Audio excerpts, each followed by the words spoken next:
Game mastering requires both rules and rulings. We explore that with Jake from the Wisdom Check channel.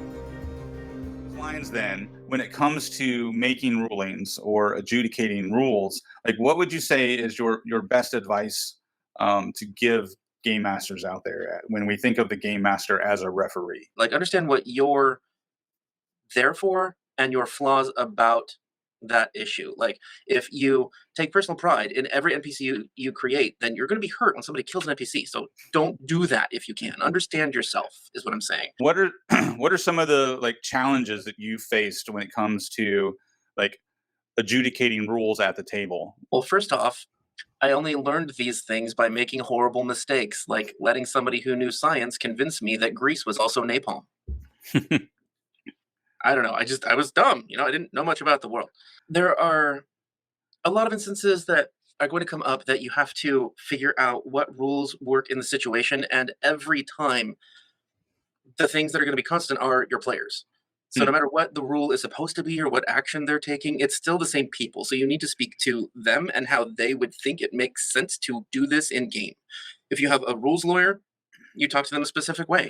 If you have somebody who wants like narrative combat, like a guy in my live stream, he doesn't really care as long as it sounds cool. Like, he doesn't care what he has to roll or do. He just wants to do the thing so he can make fun things happen for him. So it really depends on who your people are, which is why communication matters so much, and maybe even interviewing them before they start the game so you can find out where they're coming from or if they are even okay with rules. I know that sounds silly, but it could matter. Like this dude that I just mentioned who likes narrative combat, I had no idea he meant narrative combat. He said cinematic combat. So I'm like describing stuff, and he's like, "Oh, I have to roll dice." Like, I don't even know how we got here.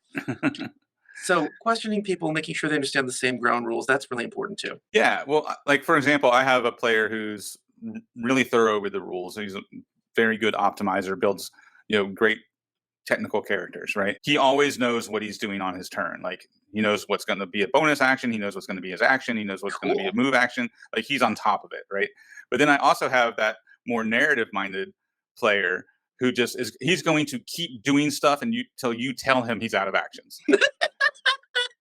like and I finally had to just figure that out, that I just have to tell him no.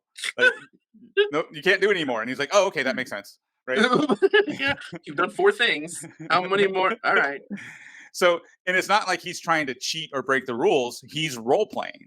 So he's like, to him, it's a story he's telling. Right. And so you have to step in and cap it at what's reasonable. Because in my mind now, I know when it's his turn, I'm keeping track of what's an action, what's a bonus action. I'm keeping track of that.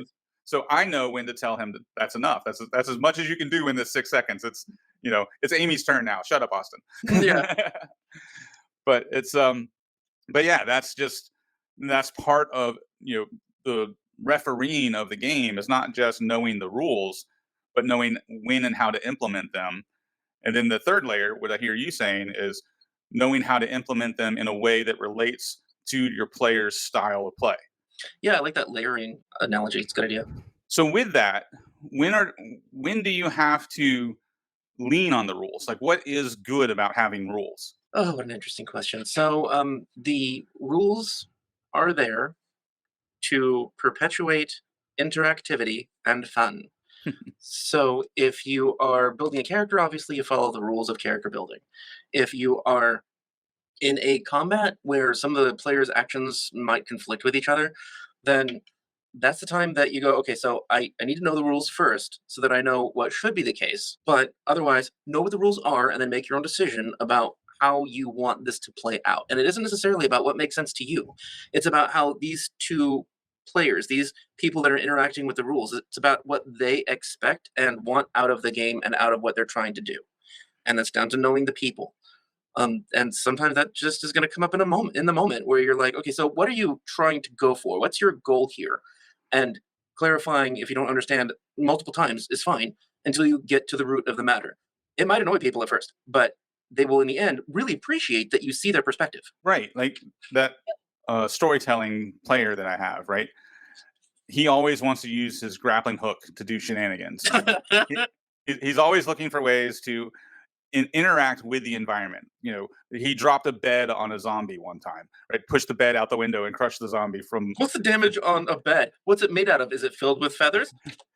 right. Like, so, he's always trying to do that sort of thing. And so, Wow. and that was a learning curve for me because it's fun. Like he comes up with these crazy ideas, Totally. but I have to then, like you just said, I have to understand the intent, right? So when he's trying to pull some weird shenanigans, like I run the grappling hook and the rope from this point to that point to that point, and I'm like, so are you trying to trip the monster? Are you trying to restrain the monster? What are you trying to do with this rope contraption that you just made, right? So I'm trying to take his colorful description and try to interpret that into a rule that I already have. Like, is it a shove? Is it a trip? Is it a grapple? Like, what do you, right? Sometimes you'll just be making up BS on the fly. Right. And sometimes you do, like when he drops the bed off of the second story balcony onto the zombie. Like, I don't know how much damage that does, but let's make something up, right? So yeah, so I think that's a great point, that part of being a referee is not just understanding the rules, but understanding the players, right? Yeah, and it's important to not just hand wave everything, because Mm. if you do, then it reflects to the other players around you that sometimes you're not going to make them make rolls. Sometimes you're just going to say, okay, it happens. And then it becomes a personality conflict or personality issue. When they want something to happen, you say you have to roll for it, and they ask why. So make sure that you do use fairness in all situations, and the fairness is easier to do if you apply rules and roles. Right. Yeah, that's a great point. Is that you need a certain amount of fairness so that there's not a perceived favoritism. But with along that line of thinking, right? You say that you do need to have rules to create that fairness. So the rules become an important part of the game, because otherwise it's just storytelling, right? Right, and that's fine if that's the kind of game that you want to play, but for most of us, we want something more involved than that, and storytelling it by itself gets difficult to believe in the end, because then there's no conflict except whatever people have as a whim. And so having rules and guidelines and roles and difficulty and randomness, that does part of our storytelling for us. It makes it easier to imagine what's happening in our head, because we don't relate to a world that just is story and everything goes perfectly fine. Right. While we might want to live in that world, we don't, right? Right, We like in the Matrix, they said that the first Matrix was designed to be a paradise, and we lost whole crops. Nobody could accept the programming because we don't. Right. Yeah, that's a great point. That Matrix analogy is an excellent point, right? The idea that a good story is going to have conflict. So the boundaries provided by the rules and the boundaries provided by the failed dice rolls, Hmm. right? That creates conflict and limitations. And then the problem solving of those conflicts and limitations is what drives the story forward. That creates a narrative when the players go, well, that didn't work. What are we doing next? Right, it forces ingenuity and innovation. Exactly. And that's the fun of the game, right? When the players feel like they have overcome, when they feel like they've outsmarted you, or they've outmaneuvered the bad guys and they've succeeded despite the barriers, right? If there were no barriers, then it's too easy. There's no challenge to it. Right, like your cloaker thing you were mentioning earlier. Yeah, that's a great point. And that was a good example too of, when a rule doesn't exist, right? Like dropping the bed on the zombie. And what Jake's talking about is this story I told him, um, about my players who killed the cloaker, and they were in a dungeon with a series of waterfalls. And so this I described where they kill this cloaker, how it like crashes down into the water and kind of floats on the surface, like a big manta ray that the thing looks like, right? And the players are like, "Can we ride on it? Because it's large, right? And it's floating, and it's this like kite shaped creature. Can we just ride it downriver?" And so on the spot now, there's like, well, there's no rules for riding a dead cloaker downriver, Strangely enough. right? They described what they were doing, and we're like going to stick a dagger in its skull and use that as you know as kind of a steering wheel to point it in the direction we want to go. And then the other two get on the wings of this thing, and they're gonna pull on the wings, you know, to control it like flaps on an airplane. And then the other person's in back, with the tail, like using it like a rudder. So I'm like, all right, so there's four of you that are on this manta ray. Like, so the two on the wings need to give me dexterity checks. The two that are steering from front and back need to give me strength checks. And if you succeed 3 out of 4, you're going to ride this thing downriver and sail over the waterfall. But I have to set the stakes, right? So if you don't get 3 out of 4, this thing's going to nosedive over the waterfall, and you're going to dash yourself upon the rocks. So now we have stakes and we have rules, and they know they have to succeed 3 out of 4, and the first person rolls and they fail. Now there's tension because they know that the other 3 have to succeed or they're going to take damage when they hit the rocks at the bottom of the waterfall. And of course they succeeded, and it was this great moment of describing them like flying this thing like a hang glider off the edge of the waterfall and floating down to the next layer of the dungeon. And it was great. It was this great cinematic scene, but we set it up with clear parameters. Here's how this is going to succeed. Here's how it's going to fail. Now roll. Right. And what I've noticed before is like if they have like roughly a 40% chance of success, it means a lot to them because then it's really difficult for them to succeed at it. But if they do, it's amazing. Right. Yeah. You want, and I think the math of both Pathfinder 2 and 5th edition bear that out, right? That Mhm. you kind of have this kind of magic window of about 40 to 60% of success, like somewhere around 50, maybe a little better than 50% chance of success. Yeah, and I like that example. And I also, while you were talking, I thought of a BS explanation for that in the rules. In the actual rules, it's an analogy though. So a beholder cannon, when it's dead, some of its internal organs still float. So you can take them out and hold them like balloons.